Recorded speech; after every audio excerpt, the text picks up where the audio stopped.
and outside. And I'd just like to hear from you, what's your perspective of the situation and what is going on as it relates to diversity, equity, and inclusion here in the States?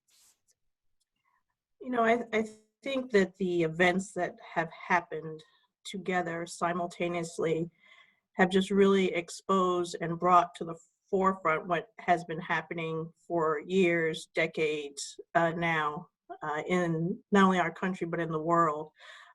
We all know that there are inequities in the medical field and how care is given. We all know that there are issues around racism, whether it's in policing and jobs and higher education. And so I think that all of these happening at one time really brought to the forefront that this is here, it's not going anywhere until we all actually decide to step in and be active and do something about it.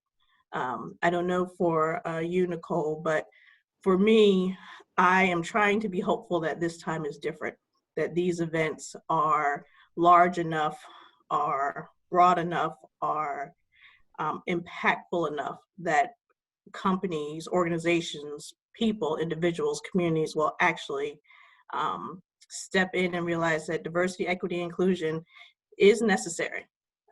It is important. And without it, we're just going to continue to sort of reinvent the wheel and live our history over and over again.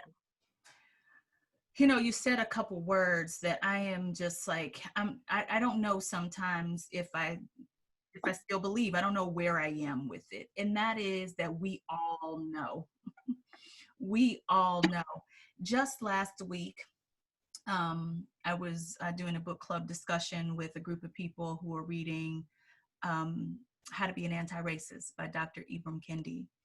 And one of the participants, with the most earnest spirit I've ever seen, said, you think we have discrimination here at our company?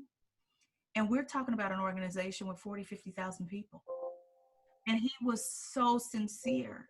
And so sometimes I'm not sure that we all do know just the gravity of the issues that we have. And many people like to continue to go back to, oh, these are just individual people. And these individual people are being mean-spirited, making bad choices. What's your reaction to that?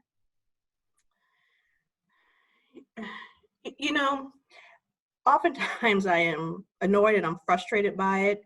And at the end of the day, it makes me angry. But then as I stop and I reflect, and actually in some of the reading I've been doing lately around coded bias, I don't want to say I understand it, but I get it from the standpoint of, I realize that what I take in every day and what my lived experience is mine. And so sort of, for example, in my social media, what I see on my feed is programmed, right? There's an algorithm to make sure I see certain things over and over again. For you, Nicole, even though we have similarities, what you see may be different. And so those are the things that feed us and we see over and over again. So I have to believe, because it feeds my hope, that people honestly do not know all that has happened, or as we know, do not know the history on which all of this is built. So I'm trying to be, I think, more gracious and patient. Patience is not one of my better virtues. Anyone who knows me knows that. But we can't get there if we actually all are impatient with, taking people at face value of saying they really don't know. Now, if we have a conversation and, we share some information, do some research, and you still want to tell me you don't know, then that's a different story. But I don't know for you, Nicole, I find it that it's hard, but I do actually believe there are some people who don't know. Yeah, I agree. To your point, a girlfriend asked me to look at a skirt that she was considering buying last week. And I'd go look at the skirt, and we shop at the same store, but this is not a skirt I would have purchased. Mhm. But now a bunch of things are showing up in my feed for that particular store that I Yep. wouldn't normally wear, because the algorithms work that a person who would like that skirt would like all of these other things. And she's a good, I don't know, 5, 6 feet taller than me. So certain things, just would not work on my frame that will work on hers. So that speaks to your point of the algorithm. And one of the challenges that I regularly run into with organizations is that when you have people who know the history on one end, and then you have other people who, for the first time ever, have been sparked into some level of awareness that maybe there is a problem, how do you bring all of those people along at the same time, knowing that, there's no such thing as arriving, but how do you move it just so that everybody is at least moving? That's one of the struggles I notice I have. Yeah, I think it's a real struggle, because for those who know and are ready to move and change, they're ready to move and change, and they want to Now, do it now, and they've been in it, and they've been at the beginning of the struggle, right? And now that we're going to talk about moving and changing, they want to do it now. And for those who don't know, or are just at the beginning, they're like, let's slow down. Slow down. I need to understand. I don't understand. One of the things that I try to encourage is that for those who do know, perhaps they can be used as ambassadors as we bring those along who are learning, and understanding, so that it's the team gets bigger. Because, right, even so for myself, I sit in a position of being a vice president of diversity, equity, inclusion. Even with me here, we can't accomplish what we need to accomplish just if I'm out there doing the work and I'm the only one talking about it, and I'm the only one, preaching, and only one, trying to make change. It has to be, everybody has to sort of get on the train and start moving together. And people will get on different stops, but they got to be willing to step on. I think that's, for me, what I have come to at this point is you have to be willing to step on. And if you're willing to step on, at least that's a start. And we can all start sort of moving together and learning, and step on with sort of an open ear, to actually, engage, rather than just stepping on saying, I know what I know, but I'm here because I have to be here. yeah, I'm here because I have to be here, or I'm here to make sure my lived experience is the most amplified, even if it's the least I don't know, I don't want to say relevant, because I value everyone's lived experiences, but if your lived experience is so narrow that it doesn't match, the lived experiences of many other people, and what does that look like? I will let everyone know that we are happy to take questions, because then that will help to guide this conversation. I'm managing it on social and also here inside Zoom, so feel free to send questions or comments in the chat. I am interested in knowing, Nicole, what's your soapbox issue in this space. I will share what mine is. I always think it's important that I go first. And I do know that I have people who know me from lots of different capacities listening. So I'm also trying to consider that. But one thing that I have noticed is that when I am getting calls now from new clients, they are so interested in the diversity component. They want to brown up their spaces. They want to make sure that their spaces are far more inclusive of the queer community. They want to make sure that they're considering generational differences. They want the space to look different. That's one of the first things they'll say to me. Our organization is, pretty homogeneous. And I Mhm. agree with them. And I also am super concerned about plopping difference into those spaces without creating a climate whereby those people can thrive. And when I talk about climate, I mean, yes, how people are treating each other, but I also am interested in the policies, the practices, the procedures, the institution in which those people are going to be sitting. So I read an article on LinkedIn today by Clinton Shane. I think Bradley is his last name. Clinton, you got to forgive me if I got your name wrong. Um, and Clinton was speaking about and Clinton happens to be in the queer community. And Clinton is currently married to a man. And his organization for the Christmas party actually put out a memo that defined what +1 meant. And plus one meant the person you're married to, or the person that the state recognizes your legal marriage. They put out a statement to say that. Now I don't know how many years ago that was, but it wasn't too long ago. Mm-hmm. And so that is an indication of putting someone who's different inside of an organization that wants diversity, but my goodness, is that not an inclusive environment? That is not an inclusive environment. Not at And so, all. but yeah, so I'm concerned about this, what feels like it's the right thing to do, to brown up the spaces and to get some diversity into spaces. But I really am concerned about what kind of work environment we're putting people in. What's been your experience with that, and what's your reaction? I think that is it, right? People are focused on the diversity and not on the equity and the inclusion. So I was talking to someone, so it's like diversity with polish, right? They don't, without the polish, they just want some diversity. So we have some extra people, but we don't want to actually, take care of the people who we're bringing in. And you see that a lot. As I tell people, diversity is the easy part, right? I can easily come in and say, okay, we're going to hire more people so that when you look out across the organization, we look different. But how do we actually create a culture within inside the institution or the organization where people want to stay, and where people are actually being fed, and where people are actually thriving, so that not only are they developing and growing themselves, but also that helps to bring along the organization or the institution. It's we've been focused on diversity for so long, and we've talked about equity, we talked about inclusion, but that's the hard work. Because if we're trying to include someone who is different, that may be uncomfortable for us, and you may have to ask, like, I don't know everything about every person who is considered, if you will, historically excluded, right? So we have to be able to engage and to start to create relationships, and to be able to communicate very openly and transparently. You asked me, sort of what is my soapbox issue, and for me right now, I think it's about shifting to impact. We're concerned about the intent. I didn't intend to do that, or I didn't intend for it to feel this way, or I didn't intend for, but what was the impact of what you did, or what was the impact of what was said? That's what matters.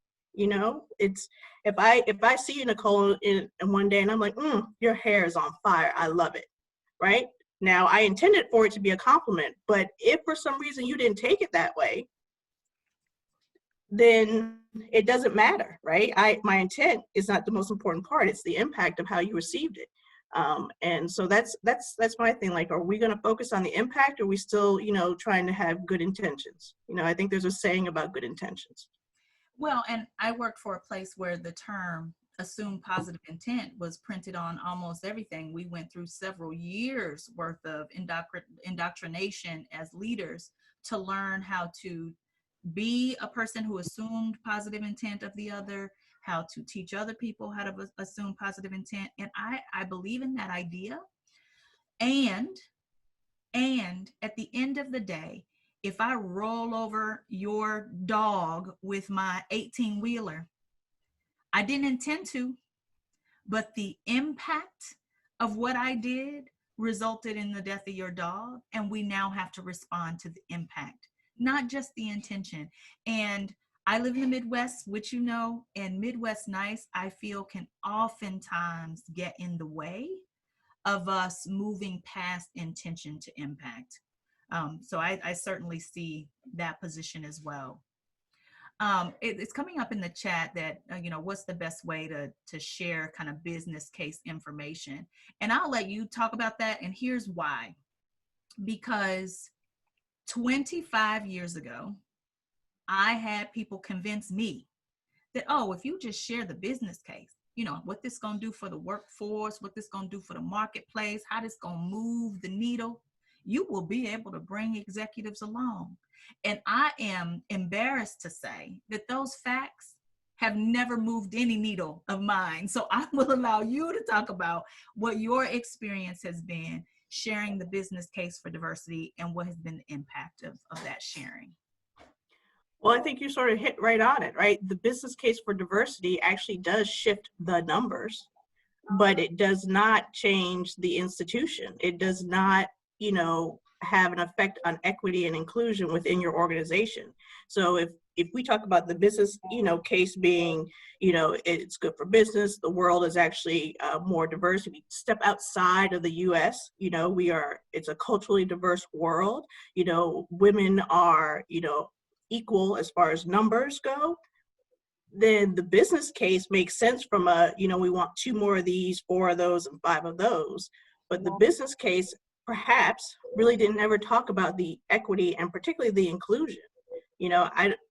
Is there a business case for inclusion? I do think there is, because when people are have a sense of belonging, are respected and valued, they're better employees. I mean, that's just a fact. Like, to come into work every day and know that when people see you, they don't see you as a full sort of equal being.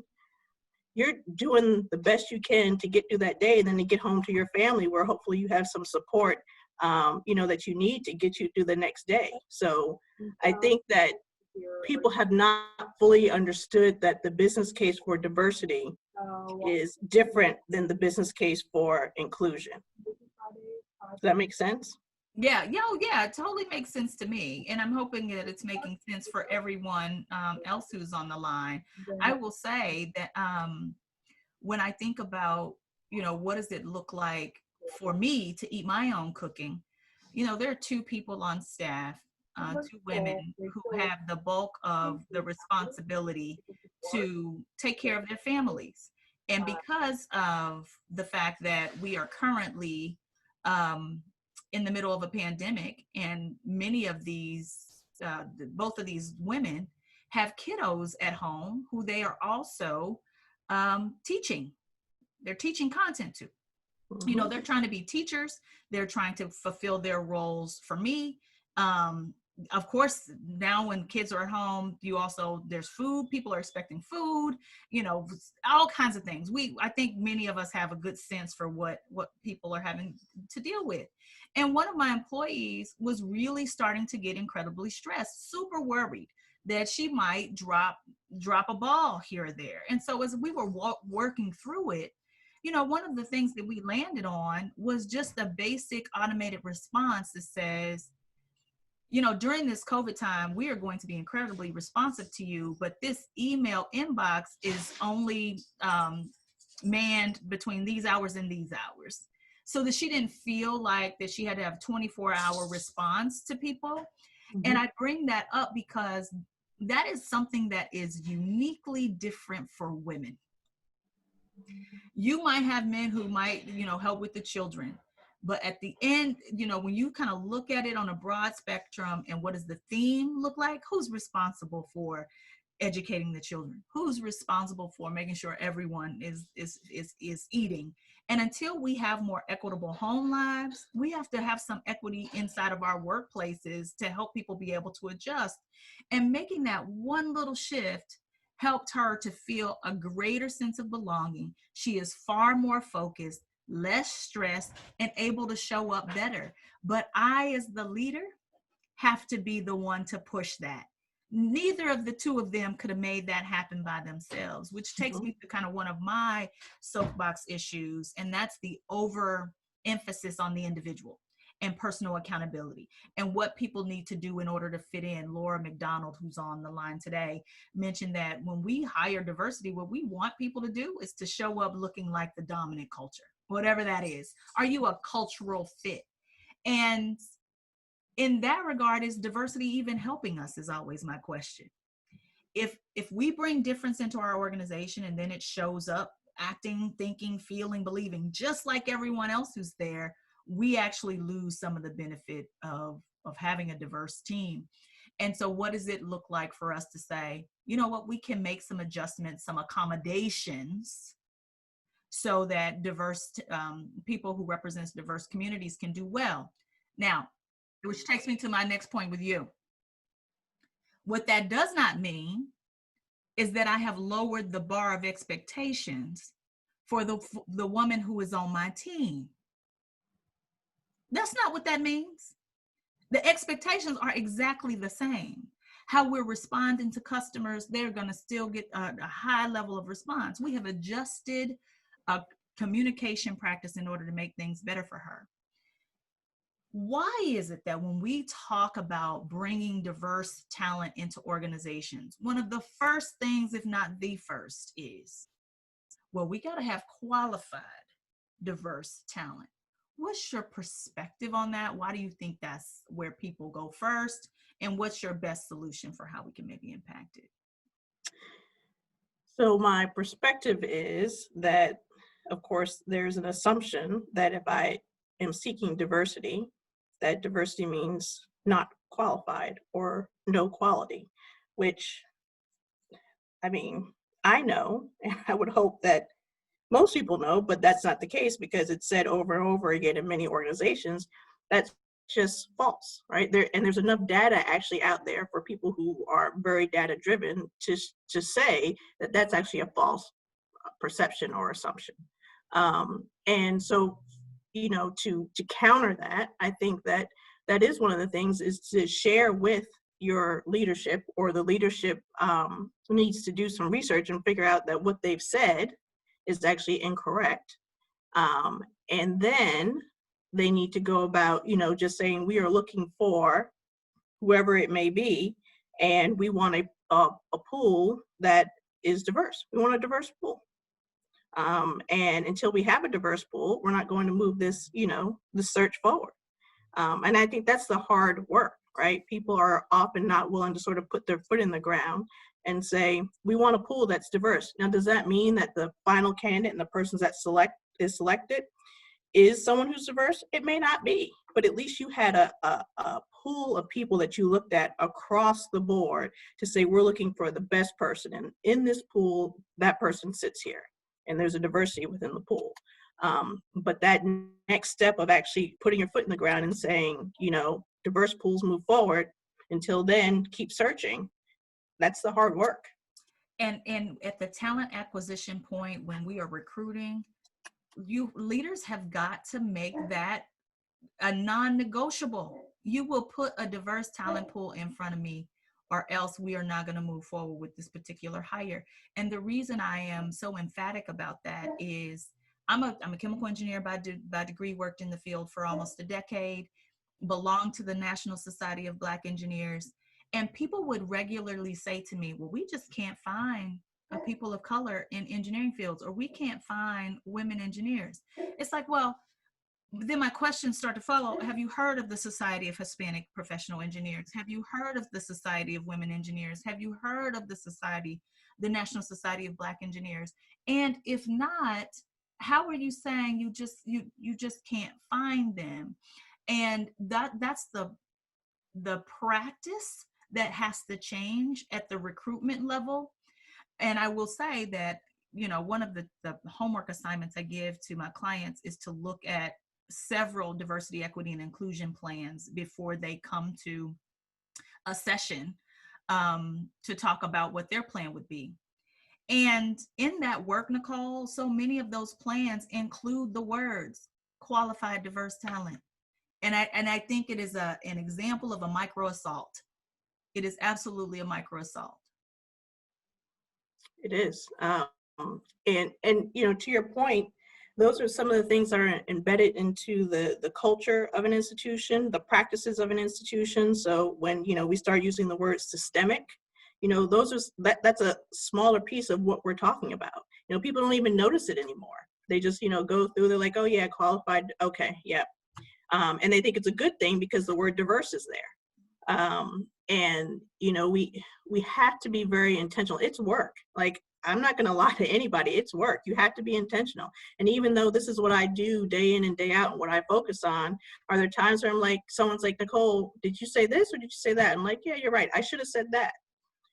I mean, there's no sort of everybody gets it right and perfectly every day. And we got to keep at it and keep doing it and keep asking questions and have the conversations. And, I'm so happy that everyone's here. And, I see people chatting and throughout the chat. And Nicole, I think you said that you're monitoring it. I will say I'm good at multitasking in many ways, but I have found in this virtual world, like trying to actually talk and pay attention here and then look at the chat, I fail.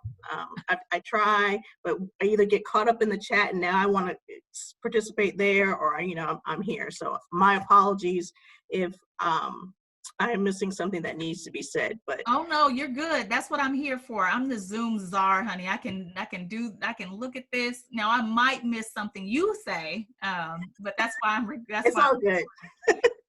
one of the participants said language is everything, and it absolutely is. And when we get the language wrong, we have to adjust.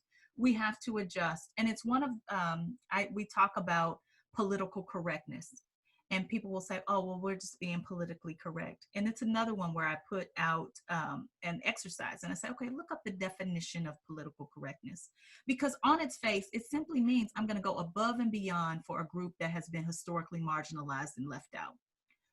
And why wouldn't we do that? Why wouldn't you want to go above and beyond for a group that historically has been marginalized and left out? And I challenge people that when someone's asking you something very simple, like call me a certain name and you refuse, or you've said my name incorrectly and I corrected you and now that's a big deal.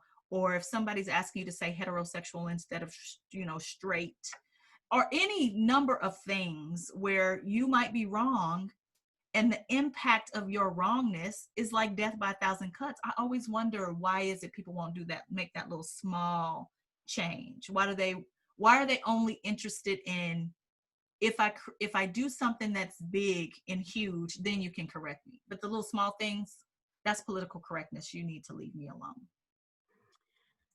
Yeah, sadly, I don't have an answer for that because, I agree with you. I always make the sort of the comparison to, if you have like a mosquito bite, right? Like if you scratch it once, it's fine.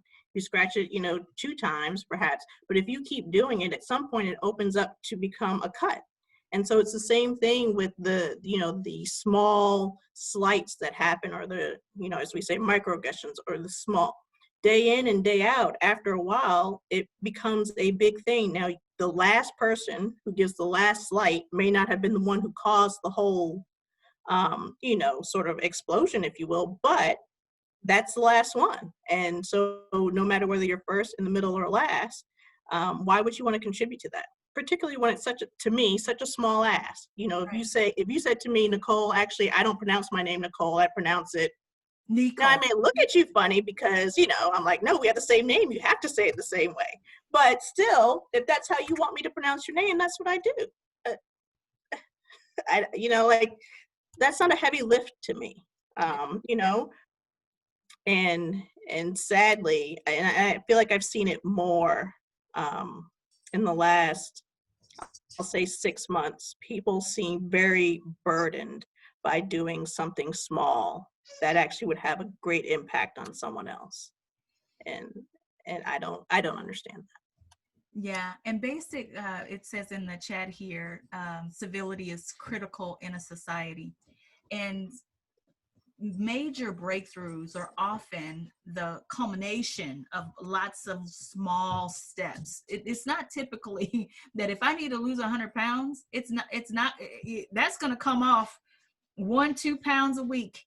And Sadly. yeah, sadly, and it's going to be the small things that make it happen.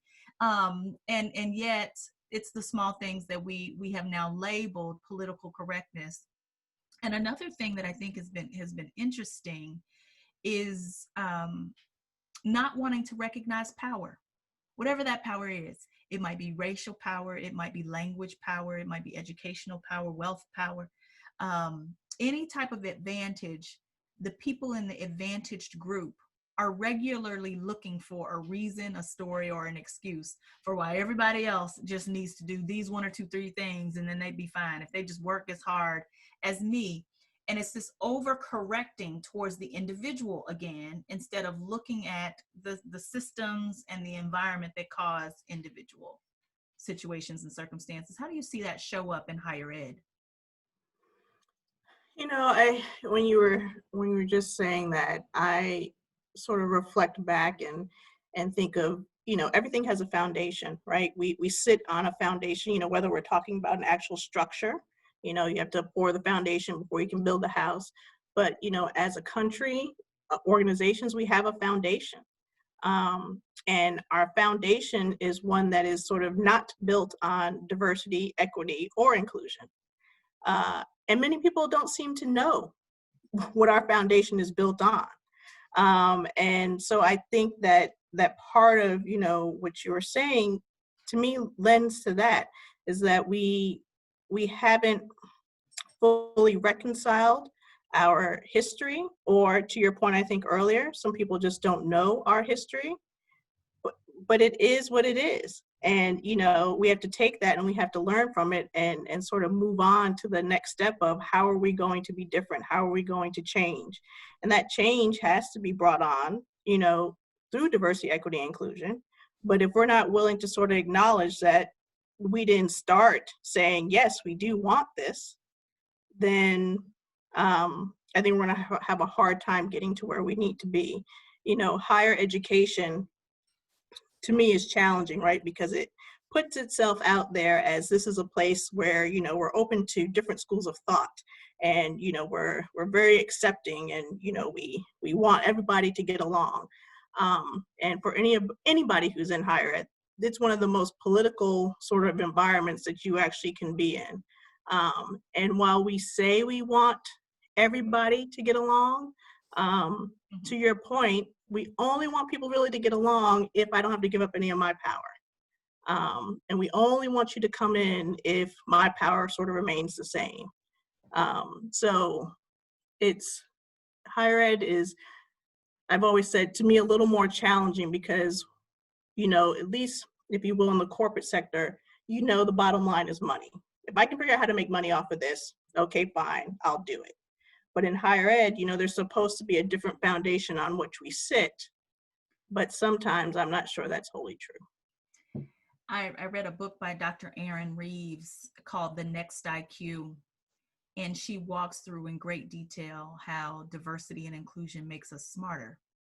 And if we don't have diverse organizations, and if we are not creating an environment whereby people feel included, like as if they can be engaged, then we don't even realize what we don't know and what we're missing out on because of the narrow focus of our lens. And I came up with an analogy to the car.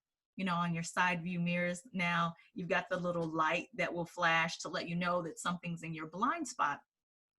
And I've never seen anybody get upset and say, man, I wish that light wasn't there to tell me that there's, you know, a car or a barrier that I might run into.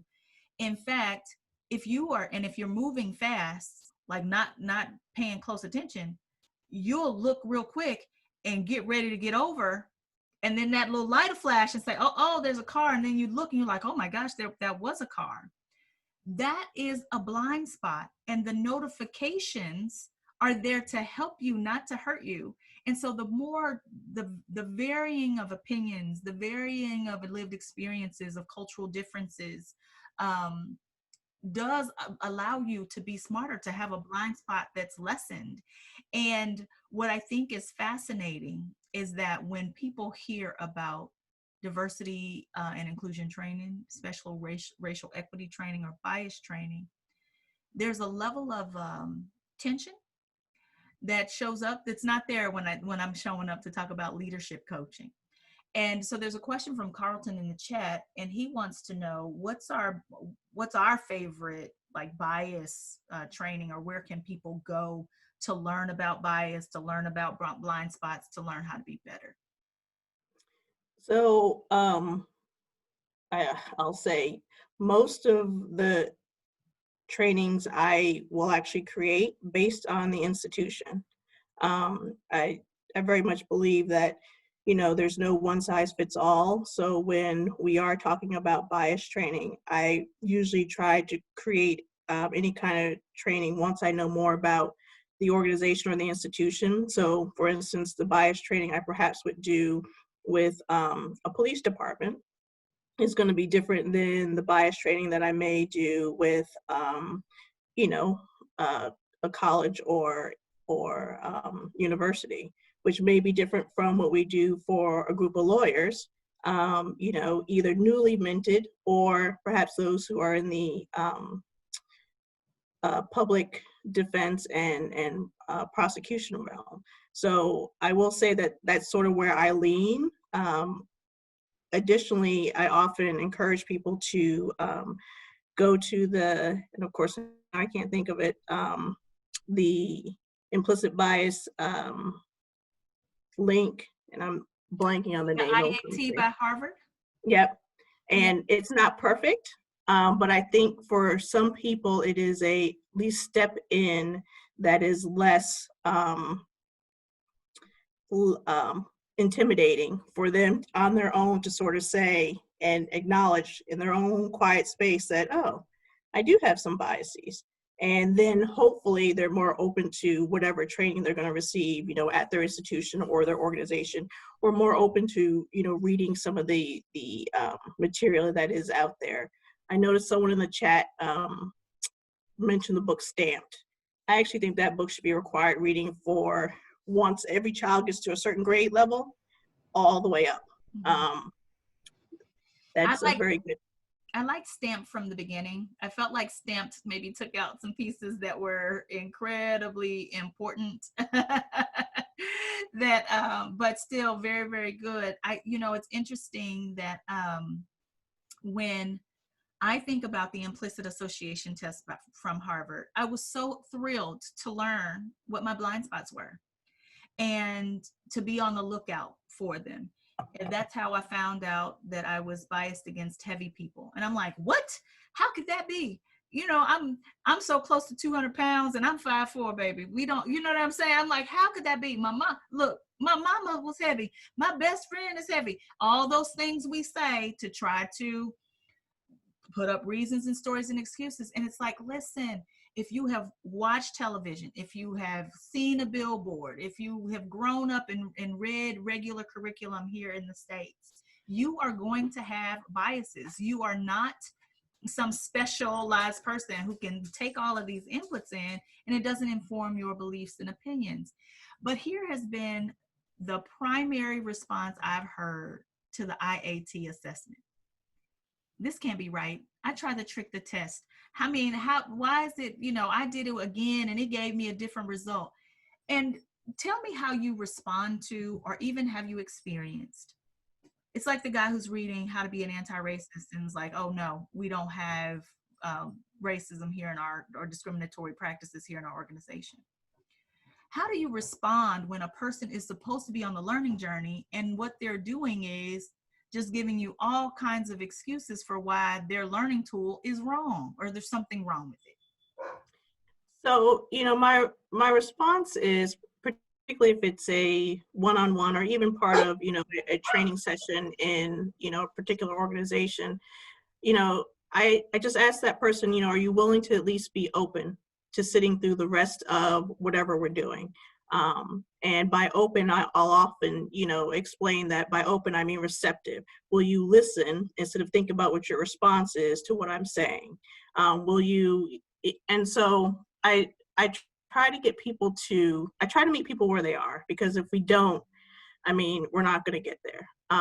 And so for that person, I do try to switch that to just ask them to stay, even though they may not be biased. Ask them to stay and go through the training. Additionally, sometimes depending on what they're saying, I'll, point up sort of, just simple biases, right? I have a bias for warm weather. I prefer warm weather to cold weather. To get them to understand, like, we all do have biases, right? I have, say, a bias for my children, because they're my children, right? So those are natural biases I think people are willing to accept and seem normal. And so it depends on how sort of forcefully they're saying it's wrong or no, it can't be right. And then sometimes we even take an example, give an example of one of the things that they say you have a bias against. And sometimes with that person, you can flesh out and they can get to a point to say, oh, actually, I do have a bias there. And then there's some people who are going to sit where they are and stay where they are, and you got to keep moving to the next person. Yeah, and I don't have too many people who come in like guns a blazing. I got a private question about I'm gonna say this out loud, but just for everyone who's listening, this term is not a thing. Basically, reverse discrimination. So let's say I'm trying to add some diversity into my organization. People are experiencing fragility and backlash from other people who are saying, wait, well, how is it that you can only hire diverse candidates? Now, one thing that I always say is, I don't let people play emotional blackmail with me. If an organization, and let's just talk race, if an organization is all white and you want it to be more diverse, you have to discriminate in order to be able to make that situation change. That means you're going to have to overcorrect, and overcorrecting is by definition discriminating. It's different language. And it's what I tell people is, if you're discriminating based on something that someone has no control over, or based on something that is really just a lived experience of someone, all bad discrimination. But if you're discriminating so that you can right an historical wrong, tell me how else are we going to right that historical wrong? How else are we going to write it? And I actually have a little demonstration, and I'm looking my little cups out here so I can show people what it looks like. It's like, all right, if I have 2 cups of water and one already is half full, I can't pour equal parts water in here if I want to create an equitable world. This one is always going to have more water in it if I treat everybody the same. At some point, if because of history, this is what we're dealing with, now I'm at least going to have to make some laws or some systems or some processes in order to be able to add more water to this glass. And the engineer in me is like, well, that's the definition of discrimination, but you're not going to use it against me to get me to keep the organization as homogenous as it is. Now, you work inside an organization, so you give us a sweeter, better, more palatable example and response for the people. I don't know if my response is too different. I've had people come to me, and say, well, if you have 3 equally qualified, finalists, and you choose, the Black person, isn't that discrimination? And so my retort usually is, if I have 3 equally qualified people, and I choose the one who also went to the University of Virginia because that's where I went, does that bother you? And if it doesn't, then why does it bother you if I choose the person who is Black? And so that's usually how I approach it, because for me, in my mind, again, if I have 3 qualified people who, if we're looking at all the check boxes that we have of what we need for this position, you got to make a choice somehow. So how do you make that choice? Do I make it because, again, they went to the same university as me? Do I make it because they're in the same sorority as me? Or do I make it because they're Black, or they're a woman? And when you look at your institution, again, what are your institutional goals? Then that may help inform how you make that decision. Now, I'm not saying to you that I take someone who is Black, who is not as qualified as 2 other people, and I say, oh no, we're going to hire this person just because they're Black, because that's a disservice to the person, in addition to not being what the goal is when we talk about diversity, equity, and inclusion. So I don't know if that's more palatable, but it's You the reality. You gave us the internal language that I think people need, because they can't say what I say all the time. I do recognize that being a consultant, I have a lot more freedom to say things. And what I find interesting is that when I was in recruiting, and also what all the data has said, is that actually the reverse is more or is as true or more true. That you've got a slate of talent, slate of candidates, all equally as qualified. Our organizations didn't end up being just white and male at the top just by happen chance. They got that way because when you wanted to hire your nephew, you were thinking about competencies, and the person had the ability to learn competencies. You weren't thinking about qualifications because your nephew's not qualified. Your nephew knows how to play basketball, that's it. And so you believed in their ability to learn the job. And so you said, well, let me go ahead and hire my nephew. And that is how familial ties have resulted in proximity. And usually, because we're so segregated in this nation, we don't have a lot of proximity to people who are not like us. That's how we became so homogenous.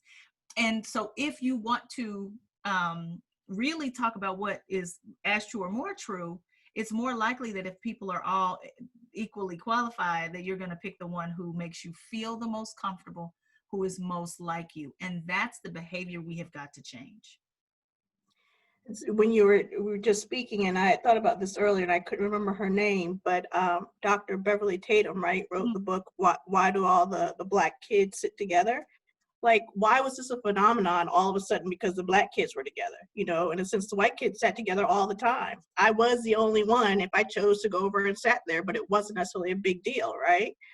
So it's the same thing. You know, we are no different, but when there are 3 or 4 or 5 or 6 of us, all of a sudden it seems like we're doing something different than what everybody else is doing, And, but it's and people actually the same. and people feel like they have to police us. Nicole, what's the final thought you'd like to leave with the people who are listening in? What's like the one thing that you wish more organizations would do or more individuals would do? One, huh? Well, okay, three. So one of the things I really, we sort of touched on this a little bit. Organizations need to develop a shared language. Like diversity, equity, and inclusion, the words separately have many different meanings to different people. So when you hear them, when I say to you, you know, I want to be a more inclusive organization, what you hear and perhaps what I'm saying may be different because of how you hear that word. So I think for an organization to move forward within your culture or within your institution, you have to develop a shared language. What do these words mean for you all? So that when we're communicating, we actually are communicating effectively because we're on the same page and you're not hearing one thing, even though I'm saying something else. So that's one. Two, clear policies and procedures that are actually implemented equitably across the organization, and within that, you have to train people around biases so they're not affecting the implementation of the policies and procedures. You know, people need to know that there is a process if something happens, if there is discrimination or sexual harassment. People have to know there's a process, and if they go through the channels that are there, that something will happen based on, you know, what everybody knows, not the back door, not the secret process, but one that affects the entire institution. Um, and then three, at the end of the day, you know, organizations have to become real. They have to decide if they really do want diversity, equity, inclusion. And if they do, then the vision has to be clear, honest, and transparent. And by that, I mean, you know, if you don't really want diversity, equity, inclusion, sort of stop saying it and just do you. And if there are consequences to that for your business or your organizations, there just are. But if you really are about diversity, equity, inclusion, that we need to be honest about it. You need to tell people what it is, what it means for your organization, and then we got to get in there and do the work. And it's hard work, and it's going to be uncomfortable, and people are not always going to be happy. But the people who have been historically excluded live this like reality every day. So it's not like, you know, it's an extra burden on us for you to step in and do the hard work. You know, now perhaps we just have some partners to work with us. It's interesting that those would be your three things, because I believe that I share many of your same sentiments. If I had one wish, I would want every organization to think about all three aspects of diversity, equity, and inclusion.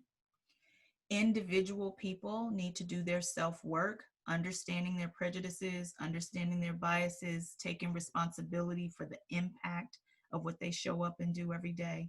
Yeah, that's important. And those people, as they get together in groups, create subcultures or mini climates inside of organizations.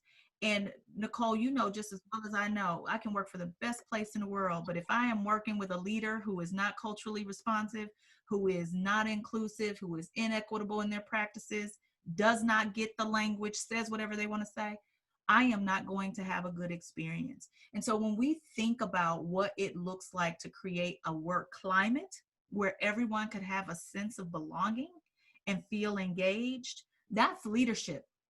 And people always want to talk about diversity and inclusion from the bottom up. We're going to have some grassroots effort. Let's do this from the bottom up. You don't do anything else in your organizations from the bottom up. Nothing there is going to happen if the executives, at least 26% of them, according to Malcolm Gladwell, are not on board to be able to move the needle forward. And so I am vehemently opposed to this idea of these grassroots efforts. Do that, yes. All these individuals working, yes, but the people who get to decide need to be on board. And then third and finally, change the practices, change the policy. When you see disproportionality based on gender or sexual orientation or race or any form of difference, you have to know that it's something built in your system that's causing that disproportionality. The only other choice is you think there's something uniquely wrong with those people, or you think there's something uniquely better about another group. And those are the ideas that we have to let go of. So I would say personal, interpersonal, institutional, and I think that kind of wraps up a lot of what you have said as well. Listen, I am so grateful that when I called, you said yes, because we're both AKAs. The people don't know that. We both have studied to the doctoral level. You have your law degree, and I have my educational doctorate. And listen, we both have kind of the same shade of brown, natural hair. And you are working in diversity and inclusion, and I support clients in the same space. And I just felt like it was really important for us to get to know each other better. And so now we have each other's personal cell phone numbers and are connected on all social media. You all let us know if you want us to have more of these, if there's specific things you want us to talk about, because I'm gonna try to figure out how I can be with Nicole Price more often. Thank you. This has been great. Like, you know what, like when you sent the first outreach, I was like, I wonder. So I'm like, I'm just going to respond. I'm feeling wild and crazy today. I'm going to respond. So I'm so glad I did. And, just to touch on what's been going on in our world, I do know when I saw the shenanigans taking place, I wanted to make sure that I properly addressed you as Dr. Nicole Price, because that's how it should be. So I am so happy, Dr. Nicole Price, that you reached out to me and that we were able to do this. And I'm thankful for all of you who have joined us today. There was a lot going on in the chat that I know we didn't get to. I particularly saw something about the government, and that's a whole nother level. And I feel like that could be a whole discussion on its own. So I think we both apologize for not getting to that topic, but this has been great. This has been really good and what I needed today, because today was one of those days I shared with Nicole that I was like, you know what, I'm just going to put my head back under the covers and just call in sick. But I am so happy that I didn't. Well, I'm glad that you didn't either. I'm actually on vacation this week because I had already gotten to that point. But this was important to me. And what I'll do is I'll download what's in the chat. We will think about how we want to respond to those things. And then someone asked if they could share this information. Yes, I went live on my personal Facebook page and it's public. Feel free to use that video as far as wide as you want. And then for those of you who did formally register for the event, we'll make sure that you get the link as well. So thank you all very much. Have a good rest of your day. Thank you. Bye-bye.